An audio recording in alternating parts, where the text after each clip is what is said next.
இன்று நம்மளுடைய கவசத்தோடைய டாபிக் வந்து திசை கவசம், உடல் கட்டு கவசம், தடை கட்டு கவசம். இந்த கவச முறைகள் 3. அது நான் வந்து உங்களுக்கு எல்லாத்துக்கும் வந்து தேவையான அளவு சொல்லிட்டேன். எப்பயுமே ஞாபகம் வச்சுக்கோங்க, கவசத்துக்கு 8 எழுத்து மந்திரம், லட்சம் உரு முடிஞ்சதுக்கு அப்புறம் நீங்க போடுகின்ற, இப்பயே நீங்க கவசம் போடலாம், அதான் சொல்லி கொடுத்தாச்சே. ஆனா 1 லட்சம்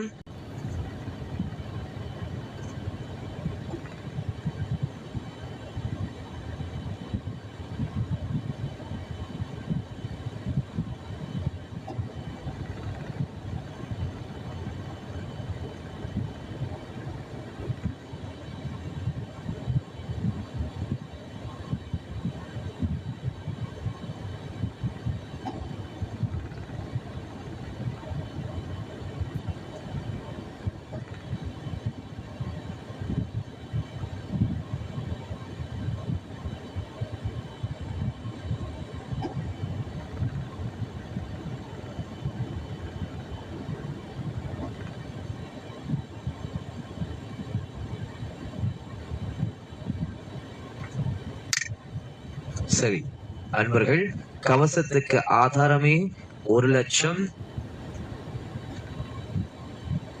8 எழுத்து மந்திரம் தான். சரியா? நல்லா இருப்பீங்க. இன்று நம்மளுடைய ஆக்கும் தொழில் 5 நாற்ற நிலம் பூக்கும் நகையால் புவனேஸ்வரிபால் சேர்க்கும் நவரத்தின மாலையினை காக்கும் குணநாயக வாரணமே. அந்த டாபிக் முடிச்சாச்சு. அடுத்தது, கற்றும் தெளியார் காடி கதியாய் கண்மூடி நெடுங்கனவான தவம் பெற்றும் தெளியார். நாம் செய்கின்ற ஒவ்வொரு விஷயம் ரொம்ப பெரிய தெளிவாக செய்ய வேண்டும். கற்றும் தெளியார். நம்ம என்ன நினைக்கிறோம்னாக்கா, இப்போ உள்ள உலகம், இந்த மாடர்ன் காலத்துல புஸ்தகத்துல படிச்சுட்டா நமக்கு தெளிவு வந்துருச்சு, யூடியூப்ல மத்த சோசியல் மீடியால இருக்கிறத கேட்டுட்டா அது நம்ம 10 இடத்துல போய் பேசுறா, நம்மளுக்கு புகழ் கிடைக்குது, பணம் கிடைக்குது, சிறப்பு. கற்றவருக்கு போன இடத்துல சிறப்பு கிடைக்கும், கற்றவர்கள் போன இடத்துல பணம் கிடைக்கும், கற்றவர்கள் போற இடத்துல மதிப்பு மரியாதை உயரும், கற்றவர்கள் போன இடத்துல என்னது புகழ்ச்சி மாலையாக கிடைக்கும். ஆனா கற்றவர்களுக்கு தெளிவு கிடைக்குமா? தெளிவு என்பதுதான் ரொம்ப ரொம்ப முக்கியமானது. தெளிவு என்பது ரொம்ப ரொம்ப முக்கியமான ஒரு சமாச்சாரம். அந்த தெளிவு வந்து எங்க இருந்து கிடைக்கும் அப்படின்ற ஒரு சப்ஜெக்ட் குள்ளதான் இன்னைக்கு கர்மசூத்திரத்துக்குள்ள போக போறோம். அந்த கற்றும் தெளியார். கற்றும் தெளியார் அப்படின்னா, கற்றவர்களுக்குனால நீங்க படிக்கிறதுனாலயோ இப்ப நான் பேசுறதை நீங்க கேட்கறதுனாலயோ தெளிவு கிடைக்க போறது கிடையாது. நான் பேசுகின்ற வார்த்தையை கூர்மையாக கவனித்து, செல்வங்களே மிக உயர்ந்த செல்வம் அப்படின்னு செவி செல்வத்தை தான் சொல்றாங்க. அந்த செவியால கவனமாக கேட்டு அது உள்வாங்கி உங்கள்கிட்ட இருக்கின்ற அறிவை கொண்டு அதை சிந்திக்கும் போது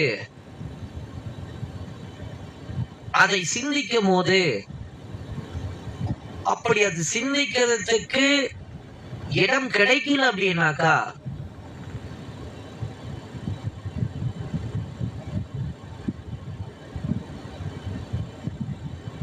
அதை காது கொண்டு நீங்க ஒரு விஷயத்தை கேட்கறீங்க, அதை உள் வாங்கிட்டு அதை இருக்கிற அறிவை கொண்டு சிந்திக்கும் போது உங்கள் அறிவு வளரும். சிந்திக்கிறதுக்கும் அறிவு வளர்றதுக்கும் நடுவுல ஒண்ணு கிடைக்கும். சாரி, சிந்திப்பீங்க, அறிவு வளரும், அறிவு வளர்ந்ததால் தெளிவடைவீங்க. அப்ப கற்றும் தெளியார் காடே கதியார். சரி, காட்டுக்குள்ள வந்து நெடுங்கனவான தவம், ஆனந்தமாக தவம் செய்து கொண்டு இருக்கின்ற மகா முனிவர்கள், ரிஷிகள்லாம், யோகிகளா ஆனந்தமா எப்பயுமே மைண்ட சஞ்சலப்படுத்தாம மனச வந்து சஞ்சலமா வச்சிருக்கவே கூடாது. லலிதா நவரத்ன மாலையில நம்ம படிப்போம், சஞ்சல ரோக நிவாரண வாணி. சஞ்சலம் தான் உடலுக்கு ரோகத்தை கொடுக்குது, நோயை கொடுக்குதான். அப்ப அதுக்குள்ள நிவாரணம் என்ன? வாணி. அப்ப வாணி என்றால் இந்த மாதிரி பரிசுத்தமான ஒரு நிலை, சுத்த சாத்விக நிலை. அப்ப சுத்த சாத்விக நிலையில இருக்கும் போது மட்டும்தான் இந்த மனமானது சஞ்சலம் இல்லாம இருக்கும். அப்ப இந்த முனிவர்கள்லாம் இந்த மனமானது ஓடாம சஞ்சலப்படாம ஆனந்தமான நிலையில அப்படியே தவத்துல இருப்பாங்க. அப்படி ஆனந்தமான நிலையில் இருக்கிற மகா முனிவர்களாலேயே தெளிவு நெடுங்கனவான 1000 வருஷம் நெடுங்கனவான தவம் பெற்றும் தெளியார். அத்தனை வருஷம் காட்டுக்குள்ள தவமா முடிகள் வளர்ந்து நகங்கள் வளர்ந்து அப்படியே ஏகாந்தத்துல தவம் பண்ணிக்கிட்டு இருக்கிற முனிவர்களாலேயே அந்த தெளிவு கிடைக்கலன்னா நம்மள ஏமாத்துறோம். கற்றும் தெளியார் காளி கதியாய் கண்மூடி நெடுங்கனவான தவம் பெற்றும் தெளியார் நிலையெண்ணில் அவம். அப்படி இருக்கையில அவம் பெறும் பிழை அவம் பெறும் பிழை பேசத்தகமோ? முனிவர்களாலேயே அந்த தெளிவு அடைய முடியலையா? அவம் பெறும் பிழைய செய்து வச்சுட்டு செஞ்சுக்கிட்டு இன்னும் நிறைய செய்ய போறோம். நான் இந்த புண்ணியத்தை பண்ணேன், நான் அந்த புண்ணியத்தை பண்ணேன், நான் வந்து கோபுரம் கோடிக்கணக்கு பணத்தை கொடுத்து கோபுரம் கட்டினேன், நான் அன்னதானத்துக்கு காசு கொடுத்தேன், நான் அத்தா பண்ண இதா பண்ண அப்படி பண்ண இப்படி பண்ண மானாக்காலத்துல வந்து தற்பெருமை மார்பு தட்டி பேசி கொண்டு இருப்பதனால என்ன பிரயோஜனம்? அந்த அவம் பெறும் பிழையின் பேசத்தகுமோ? அவம் பெறும் பிழை என்ன அப்படின்னா என்னது அப்படின்னாக்கா, ஆணவத்தையும் சுயநலத்தையும் எங்க காட்டக்கூடாதோ அங்க காட்டுனா அதுக்கு பேரு அவம் பெறும் பிழை. எங்க ஆணவத்தையும் சுயநலத்தையும் காட்டக்கூடாது? 4 இடத்துல. இவந்தோ அந்த 4 இடத்துல அந்த 4 பேருக்கு பேரை எழுதின கூட நமக்குள்ள இருந்து அந்த ஆணவ உணர்வு சுயநல உணர்வு வரக்கூடாது. எப்படி வச்சிருக்காங்க பாருங்க. நீ நினைக்கும் போது கூட அந்த ஆணவம் சுயநலம் பிறக்க கூடாது அந்த 4 பேரை நினைக்கும் போது அப்படின்னு. பெற்றெடுத்த தாய், 2வது தந்தை, 3வது வித்தை சொல்லிக் கொடுக்கின்ற ஆசான் குரு, 4வது இறைவன். இந்த 4 பேர்கிட்ட இந்த 4 பேருக்கு பாடம் சொல்லி கொடுக்கிறது நம்மளுடைய வேலை கிடையாது. அப்ப இந்த 4 பேர்கிட்ட ரொம்ப ஜாக்கிரதையா பேசும்போது ஆணவம் சுயநலம் வருதான்னு பார்த்து கவனித்து பேச வேண்டும். அது தாயா இருக்கட்டும், தந்தையா இருக்கட்டும், குருவா இருக்கட்டும், இறைவனாக இருக்கட்டும். இறைவன் சம்பந்தப்பட்ட விஷயம் வந்துட்டாலே ஆணவம் சுயநலம் அங்க வேலை செய்யக்கூடாது. இங்க ஆணவம் சுயநலம் காட்டுற இடம் இல்ல, என் பணிவை காட்டுற இடம். குருன்ற விஷயம் வந்துருச்சுனாக்கா இங்க வந்து என் ஆணவம் சுயநலத்தை காட்டுற இடம் இல்ல, நீ கொஞ்சம் அடங்கி வாசி. தாய் தந்தைன்னு எழுதுனா கூட, ஏன் நினைச்சா கூட அந்த ஆணவமும் சுயநலமும் ஒரு துளி கூட பேச்சிலேயோ, என் பார்வையிலையோ, என் மூச்சு விடுதலையோ, உடலோடைய அசைவிலையோ, உட்கார்ற முறையிலையோ, கால அசைகின்ற வழியிலையோ, நடக்கின்ற போதும் ஒரு துளி கூட ஆணவம் சுயநலம் என்பது மதா பிதா குரு தெய்வம் இந்த 4 இடத்துல வெளிப்பட்டா அவர்கள் முதல் தோஷத்துல போய் விழுவாங்க, அதுக்கப்புறம் பாவத்துல போய் விழுவாங்க. அந்த பாவம் சாபமாக மாறும். அந்த சாபமானது மாய வலையில போய் உங்களை சிக்க வைக்கும். மாய வலை என்பது, இந்த மாய வலை என்பது ஒரு சிறைச்சாலை மாதிரி. நீங்க நிறைய பேர் பார்த்திருப்பீங்க. சில மனுஷங்க ஒரு சில பேர் மேல வந்து ரொம்ப பாசம் வைப்பாங்க. ஆனா அந்த மனிதன் திருப்பி உங்களை ஏமாத்துவாங்க, உங்களுக்கு துன்பம் கொடுத்துவாங்க, உங்களுக்கு துயரம் கொடுப்பாங்க. ஆனா அந்த மனுஷனை வந்து சி என்னை ஏமாத்திட்டியே அப்படின்னு வெறுக்கவும் முடியல, பரவாயில்லன்னு வச்சுக்கவும் முடியல சலிச்சுக்கிட்டு. அதுக்கப்புறம் திருப்பியும் வந்து நம்புவீங்க, திருப்பியும் அந்த மனுஷன் ஏமாத்துவாங்க, திருப்பியும் நம்புவீங்க, திருப்பியும் ஏமாத்துவாங்க. என்ன இப்படி பண்றாங்க? அதனால வெறுக்கவும் முடியல. இந்த மனிதனுடைய உடலானது உறவானது இங்க உலகத்துல காலத்துக்கு சந்தர்ப்பத்திற்கு சூழ்நிலைக்கு தகுந்தது போல, கால பருவத்துக்கு தகுந்தது போல அந்த எந்த ஒரு பொருள் மாறுகின்றதோ அது எல்லாம் மாயா. குழந்தையாக பிறந்தோம், குழந்தையாக பிறந்தோம், அதுக்கப்புறம் தவிழ்ந்தோம், அதுக்கப்புறம் டீனேஜர் ஆனோம், யூத் ஆனோம், அதுக்கப்புறம் முதுமை பெறும் மாறுதுல. அப்ப இது என்ன? மாயையோடு இணைந்தது. கால பருவத்திற்கு தகுந்த மாதிரி எந்த ஒரு பொருள் மாறுகின்றதோ அது மாயே. அந்த பொருள்ல உங்க மனமானது சிக்கி கொள்ளும். அப்ப தாய், தந்தை, குரு, இறைவன் இவர்கள் இடத்துல ஆணவத்தை, சுயநலத்தை காட்டக்கூடிய அந்த செயல், அந்த பழக்கத்தை தான் லலிதா நவரத்தின மாலையில அகத்தியர் மகாமுனி அவம்பெரும் விளையின் பேசத்தகமோ, நான் அந்த புண்ணியத்தை பண்ணேன், நான் இந்த புண்ணியத்தை பண்ணேன், நான் இத்தனை காசு கொடுத்தேன், நான் இத்தனை பேருக்கு அன்னதானம் போட்டேன், நான் இப்படி பண்ணேன், நான் அப்படி பண்ணேன், நீங்க என்ன பண்ணாலும் அவம்பெரும் விளையை தாய், தந்தை, குருவிடத்துல செய்து கொண்டு அதனால எந்த பிரயோஜனமும் கிடையாது. அப்படிப்பட்ட அவம்பெரும் விளையை செய்து சாபத்திலையும் பாவத்திலும் சாபத்திலும் மாயிலையும் விழுந்தவர்கள் அதிலிருந்து மீண்டு வருது எந்த தெய்வத்துக்கு போனாலும் நடக்காது. இந்த கலியுகத்துல எந்த தெய்வத்துக்கு போனாலும் நடக்காது, யாருக்கிட்ட போனாலும் நடக்காது. ஆனா இந்த கலியுகத்துல ஒரு நல்ல சத்குரு, தன்னுள் இருக்கின்ற சத்தியத்தை காட்டுகின்ற சத்குரு கிடைத்தால் அந்த சத்குருவால மட்டும்தான். அந்த சத்குரு எப்படி வேணாலும் இருக்கட்டும், ஆனா நீங்க காட்டுகின்ற அந்த குரு பக்தியானது, அந்த குருக்கே தெரியாத வித்தை எல்லாமே உங்கள் இடத்திலிருந்து வெளிப்படும். நீங்க குரு பக்தி காட்ட காட்ட காட்ட காட்ட உங்களுக்குள் இருக்கின்ற தோஷம், பாவம், சாபம், மாயை எல்லாத்தையும் அவர் கொஞ்சம் கொஞ்சமா உடைச்சுக்கிட்டே வர முடியும். உடைச்சுக்கிட்டே வர முடியும். நான் நிறைய பேர் பார்த்திருக்கேன். அவர்கள் நல்ல மனிதர்களா இருப்பாங்க, ஆனா சாபத்திலையும் மாயிலும் மாட்டிக்கிட்டு சிக்கிக்கிட்டு இருப்பாங்க. அவங்க ஆணவத்தையும் சுயநலத்தையும் காட்டக்கூடாதுன்னு நினைப்பாங்க, ஆனா அது அவர்களுக்கே தெரியாம அங்க வெளிப்படுத்துவாங்க. அது சாபத்தோடைய வெளிப்பாடு. தற்பொருமையை பேசிக்கிட்டு இருப்பாங்க, சாபத்தோடைய வெளிப்பாடு. அப்ப இங்க இந்த சாபத்திலிருந்து வெளியாகணும்னா ஒரு நல்ல சத்குரு தேவை. அந்த சத்குருவால மட்டும்தான் உங்களுக்கு தெளிவு கொடுப்பார். என்பர்கள் எல்லாரும் எந்த வெற்றி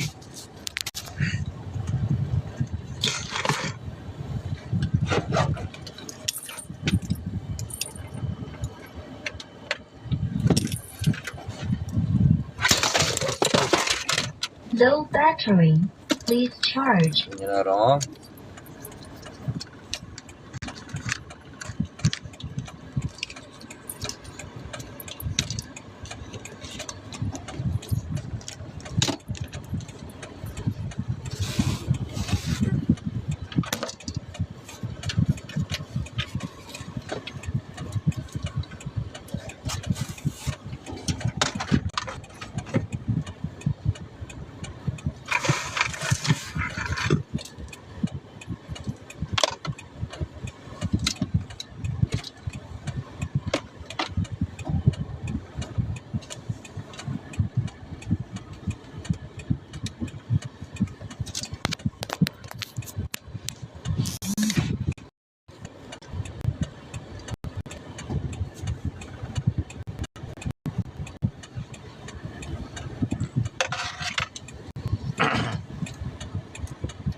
ஆக நல்ல சத்குரு வேண்டும்.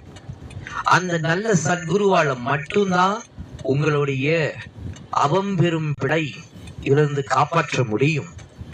அப்ப அந்த சத்குரு என்ன செய்வாரு அப்படின்னாக்கா, அந்த சத்தியமான குரு என்ன, சத் அப்படின்னா என்னதுன்னா சத்தியம், குரு அப்படின்னா நமக்குள் இருக்கின்ற சத்தியத்தை காட்டுகின்றவர் எவரோ அவர்தான் அந்த குரு. அந்த குரு என்ன செய்வாரு? இந்த குரு என்ன செய்வாரு? தெளிவு எதுல வேணும்? என்னத்துக்கு தெளிவு வேணும்? உங்களுக்கு உங்க உடல்ல ஒரு தெளிவு இருந்துச்சுன்னா நீங்க உங்க உடலை ஆரோக்கியமா பாத்துக்குவீங்க. எந்த ஒரு பொருள்ல உங்களுக்கு தெளிவு இருக்கின்றதோ அது மட்டும்தான், தெளிவு அடையிறீங்களோ அதை மட்டும்தான் பேசணும்.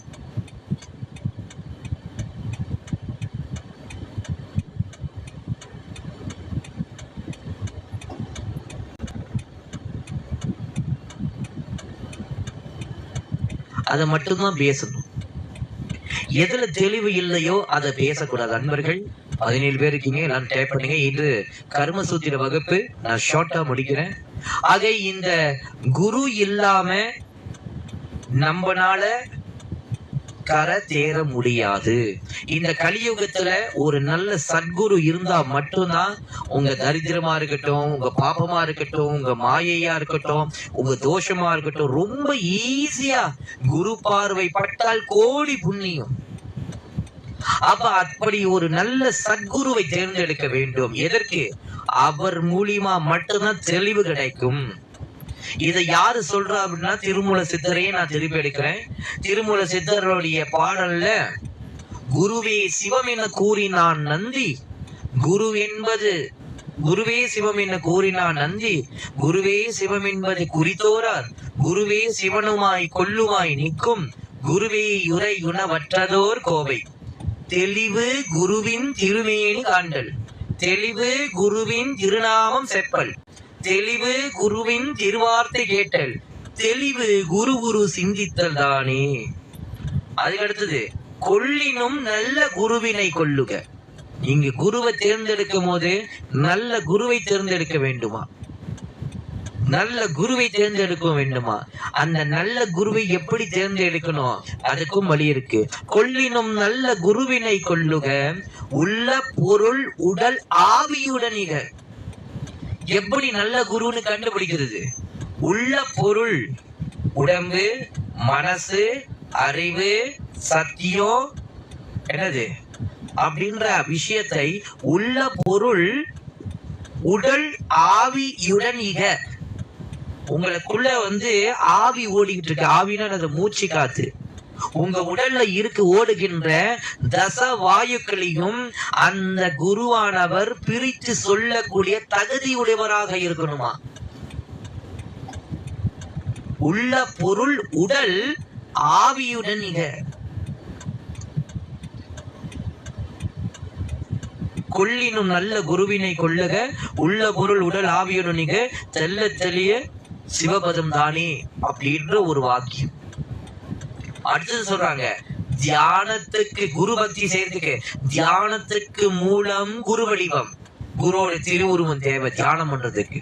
ஓம் தியான மூலம் குருமூர்த்தி, தியானத்துக்கு மூலம் குரு வடிவம், பூஜைக்கு மூலம் குருவின் திருவடிகள், பூஜைக்கு மூலம் குருவின் திருவடிகள், மந்திரத்துக்கு மூலம் குருவின் திருவாக்கியம், முக்திக்கு மூலம் குருவின் கிருபையே. கொள்ளினும் நல்ல குருவினை கொள்ளுக, உள்ள பொருள் உடல் ஆவியுடனீக, தெல்ல தெளிந்தாருக்கு என்ற அந்த பாடல் வாக்கியமானது இதுலதான் அப்படியே ஒட்டி வரும்.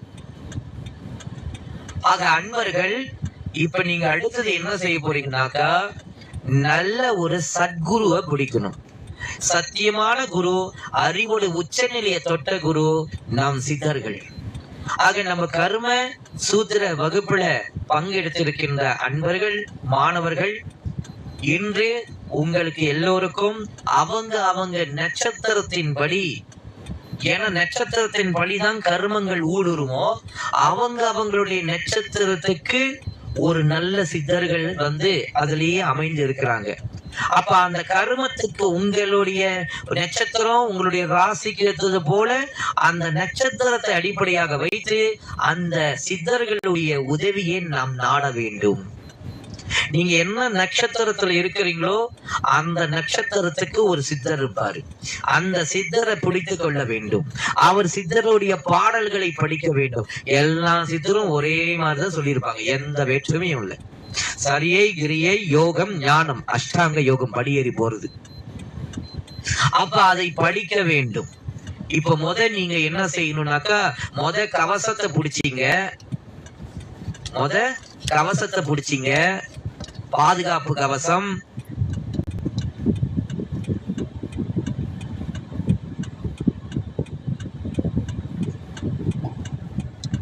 கவசத்தை கம்ப்ளீட் பண்ணீங்க, பிள்ளையார் ஒரு வணக்கத்தோடு. இப்ப அடுத்தது என்ன அப்படின்னாக்கா குருவை பிடிக்க வேண்டும், நல்ல சித்த குருவை பிடிக்க வேண்டும். வாழ்த்துக்கள் எல்லாத்துக்கும். நம்மளுடைய இந்த வருடம், ஏன்னா இது எந்த வருடமும் நான் செய்யாத ஒரு விஷயம், உங்கள் எல்லோருக்கும் இந்த சித்தர்கள் பூசித்த இந்த வாழை தேவியையும் காட்டிக்கிட்டு வரேன். அதே நேரத்துல இந்த கர்ம சூத்திரத்துல வகுப்புல பங்கெடுத்திருக்கின்ற அன்பர்கள் யாரெல்லாம் பதிவு பண்ணியிருக்கீங்களோ, கர்மசூத்திர பதிவு இருக்கீங்களோ, அவர்களுடைய பிறப்பு நட்சத்திரம் என்னவோ அந்த நட்சத்திரத்துக்கு உள்ள குருவை போகர் 7000த்துல அவர் சொல்லி வைத்திருக்காரு. 27 நட்சத்திரத்துக்கும் 27 சித்தர்கள் இருக்கிறாங்க. அந்த 27 நட்சத்திரத்துக்கும் அந்த 27 குருவைகளும் 27 நட்சத்திரத்துடைய சித்தர்களையும் நம் குரு நம்மளுடைய கர்ம சூத்திர வகுப்புல மாணவர்களாக, வாழைத்தாய்க்கு மாணவர்களாக இணைந்த உங்கள் எல்லோருக்கும் நான் அந்த பேர்களை சொல்லி விடுறேன். நீங்க இந்த கர்ம சூத்திர வகுப்பு இன்று பூர்த்தி ஆனால நீங்க எல்லாரும் என்ன செய்யுங்க, எனக்கு உங்க பெயரும் உங்க நட்சத்திரமும் எனக்கு அனுப்பி விடுங்க. ஓகே, உங்க பெயர் எழுதிட்டு நட்சத்திரம் எழுதுங்க. சரியா? நான் நாளைக்கு காலையில இல்லைன்னா நாளைக்கு இரவுக்குள்ள உங்கள் எல்லோருக்கும் உள்ள குரு பெயரை நான் சொல்லிடுறேன். அந்த சித்தரை வைத்துக் கொள்ளுங்க. அந்த சித்தரையும் இந்த வாழையையும் கெட்டியாக பிடிச்சுக்குங்க. இந்த வகுப்பு வரும் நம்மளுடைய இந்த சித்தர்களை நட்சத்திரப்படி நான் சொல்றது இதெல்லாம் கர்மசூத்திர வகுப்புல உள்ளவங்களுக்கு தான், எல்லாருக்கும் கிடையாது. இதுக்கப்புறம் இந்த நம்மளுடைய நிறைய பேர் அன்பர்கள் 108 வெள்ளி கொடுத்து பதிவு பண்ணியிருக்காங்க. ரொம்ப சந்தோஷம். நம்மளுடைய ஜெயந்தி சுப்பிரமணிய அம்மா அவர்களுக்கு என் மனமார்ந்த வாழ்த்துக்கள். நம்மளுடைய நோய் தீர்க்கின்ற உணவு கொடுக்கறதுக்கு ஒரே நாள்ல அவ்வளவு பேருக்கிட்ட பேசி அவங்க இணைத்திருக்காங்க. அது 108 வெள்ளி அன்பர்கள் நிறைய பேர் பதிஞ்சிருக்காங்க. பெரிய சந்தோஷம். எல்லாம் உள்ள வாழைத்தாய ஆசீர்வாதமானது உங்களுக்கு நிறைஞ்சிருக்கட்டும். எந்த பாப கர்மம் வந்தாலும் பயப்படாதீங்க, எந்த புண்ணிய கர்மம் வந்தாலும் பயப்படாதீங்க. எந்த ஆணவமும் எந்த சுயநலத்திலும் சிக்காம அவன் பெரும் விலையின் பேசத்தகமோ என்ற சித்தனுடைய அகத்தியர் முனிவருடைய வாக்கியத்துக்கு ஏற்ப அந்த தெளிவை அடைவதற்கு நல்ல ஒரு சத்குரு உங்களுக்கு நாளை பொழுது நம்மளுடைய 8வது நாள் நம்மளுடைய கர்ம யாத்திரையில உங்கள் எல்லாருக்கும் அலுஸ்தா சாய் மையத்திலிருந்து உங்களுக்கு சொல்ல போகின்றேன். உங்கள் எல்லாருக்கும் மிகப்பெரிய ஒரு ஷபாஷ். உண்மையுமே அற்புதமான பிறவி கிடைப்பதற்கு அரிய பிறவி. இந்த மனித பிறவியில உங்களுடைய சித்த குரு இந்த வாழைத்தாயினுடைய ஆசீர்வாதத்தால கிடைக்க போகின்றது. அவர்களுடைய திருவடியை செம்மையாக பிடித்துக் கொள்ளுங்க. தியானத்துக்கு மூலம் குரு வடிவம். அந்த குரு யாரு, அந்த குருவுடைய வடிவம் என்னன்னு கண்டறிங்க. தியானத்துக்கு மூலம் குரு வடிவம், பூஜைக்கு மூலம் குருவின் திருவடிகள், மந்திரத்துக்கு மூலம் குருவின் திருவாக்கியம், முக்திக்கு மூலம் குருவின் கிருபையே. அந்த கிருபை குருன்னு ஒண்ணு பார்த்துடா, ஒரு வித்தை, ஒரு குரு வந்துட்டார் அப்படின்னா அவருடைய கிருபை கிடைக்கணும், கருணை கிடைக்கணும், அவருடைய கருணை பார்வை கிடைக்கணும் நம்ம மேல. ஐயோ நம்ம பிள்ளையாச்சே ஏதோ ஆயிடக்கூடாது அப்படின்ற கிருபையானது நம்ம மேல பிறக்கணும், கிருபையானது பிறக்கணும். உங்களுக்கு வாழைத்தாயும் கிடைச்ச என்ன பாக்கியம் செய்திருக்கீங்களோ சத்தியமா தெரியல. உண்மையுமே உங்களுக்கு ஒரு செட்டா வாழைத்தாயும் கிடைச்சிட்டா ஒரு நல்ல சித்தரும் உங்களுக்கு குருவாக கிடைக்க போறாங்க. எனக்கு ரொம்ப மகிழ்ச்சியா இருக்கு. ரொம்ப வைராக்கியமா வாங்க, நல்லா இருப்பீங்க. ஆக இன்று கற்றும் தெளியார் காளியை கதியாய் கண்மூடி நெடுங்கனவான தவம் பெற்றும் தெளியார். ஆக தெளிவுக்காக நம்ம அடுத்தது குரு பயிற்சிக்குள்ள நம்ம போக போறோம். குரு யாருன்னு ஆராய்ச்சி செய்ய போறோம். குரு பக்தி யாருன்னு அவங்களுடைய நட்சத்திரப்படி உள்ள சித்தர் யாருன்னு தெரிஞ்சுக்க போறீங்க. வாழ்த்துக்கள். வாழைத்தாயோட ஆசீர்வாதம் உங்களுக்கு நிறைஞ்சிருக்கு. நல்லா இருப்பீங்க அன்பர்கள். இத்தோட நம்மளுடைய கர்ம சூத்திர வகுப்பை பூர்த்தி செய்து கொள்வோம். நாளை பொழுது நம்ம 8வது நாள்ல நம்ம கர்ம சூத்திர வகுப்பு and then வந்து கர்ம சுத்தியானது நடைபெற போகின்றது. அன்பர்கள் என் மனமார்ந்த நெஞ்சார்ந்த பிரார்த்தனைகள். இன்னொரு ஒரு விஷயம், நம்மளுடைய இந்த சித்தருடைய நாமமே, சித்தர்களுடைய இது சொன்னல, அது வந்து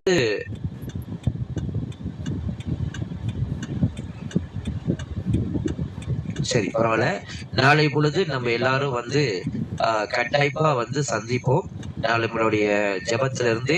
சோ அன்பர்கள், யாரெல்லாம் இன்னும் வந்து உங்கள் பெயர் ராசி நட்சத்திரத்தை புலனம் வழியாக பதிவு செய்யலையோ, புலனம் வழியாக டிக்டாக் பயோல தொலைபேசி என்ன இருக்கு, புலனம் வழியாக வந்து பதிவு செய்து கொள்ளுங்க.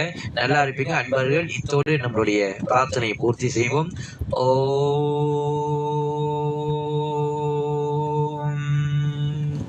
பூர்ணமத பூர்ணமிதம் பூர்ணாத் பூர்ணமுதச்யதே பூர்ணஸ்ய பூர்ணமாதாய பூர்ணமேவா அவசிஷ்யதே.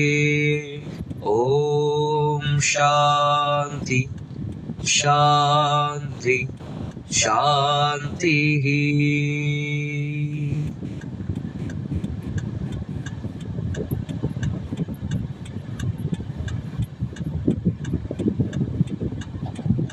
லோகா சமஸ்தா சுகினோ பவந்து. இன்பமே சூழ்க, எல்லோரும் வாழ்க. சரி, ரொம்ப சந்தோஷமா இருக்கு. எல்லாரும் நல்லா இருப்பீங்க. நல்ல குருவும் கிடைத்து விட்டாரு. உங்களுக்கு நல்ல சித்தர் நாளைக்கு கிடைக்க போகின்றது. உங்களுக்கு வாழைத்தாயும் உங்களுக்கு கிடைத்து விட்டா உங்க வாழ்க்கை ஸ்ரீ வந்துட்டாலே உங்க வாழ்க்கை செம்மை பெறும். சரியா அன்பர்கள்? நம்ம வந்து இந்த 7 நாளைக்கு ஒரு தடவை நான் வந்து என்ன செய்வேனாக்கா, இந்த கர்ம சூத்திரத்துல இருக்கக்கூடிய அன்பர்களை எல்லாத்தையும் தனித்தனியா நான் பிரிச்சிடுவேன். யாரு வந்து சில பேர் ஃபாஸ்ட் பிக்காப்பா இருப்பாங்க, சில பேர் ஸ்லோ பிக்காப்பா இருப்பாங்க. ஃபாஸ்ட் பிக்காப்பா இருக்கிறவங்க அடுத்தடுத்து நம்ம போயிடலாம். சரியா? நாளைக்கு யார் யாருக்கு அந்த சித்தருடைய நாமம் வந்து சித்தர் யார் என்று சொல்லக்கூடிய ஒரு விஷயமானது நான் வந்து உங்கள்கிட்ட சொல்லிடுவேன். சோ அன்பர்கள், அதற்கு முன்பாக அந்த குருநாமம் யாரு, அந்த என்னுடைய நட்சத்திரத்தின் குரு தெரிஞ்சுக்கிறது வழியாக நீங்க அதுக்கு செய்ய வேண்டிய தகுதியான ஒரு விஷயம் என்ன தெரியுமா? 18,000 8 எழுத்து மந்திரத்தை கம்ப்ளீட் பண்ணியிருக்கணும். யாரெல்லாம் இன்னும் கம்ப்ளீட் பண்ணலையோ, நாளைக்கு இரவுல இந்த ஜபம் நடைபெறும் போது அதுக்கு கரெக்டா ஒரு 7 மணிக்கெல்லாம் எனக்கு பர்சனலா புலனம் பண்ணிருங்க. யார் 8 எழுத்து மந்திரத்தை 18,000 மந்திரம் கம்ப்ளீட் பண்ணியாச்சு. 18,000 தாண்டி போயிருந்தீங்கன்னா இட்ஸ் ஓகே. ஏன்னா ஒவ்வொரு 18 சித்தர்களுக்கும் நான் ஒரு 1000 கணக்கு வச்சிருக்கேன். சோ 18,000 மந்திரத்தை கம்ப்ளீட் பண்ணவங்க சந்தோஷம். அதுக்கு மேல போயிட்டீங்கன்னா சந்தோஷம். அதுக்கு கீழே இருக்கிற அன்பர்கள், உங்களை எல்லாத்தையும் என்ன செய்ய போறேன்னா, உங்களை எல்லாத்தையும் ரெண்டு குழுவா பிரிக்க போறேன்.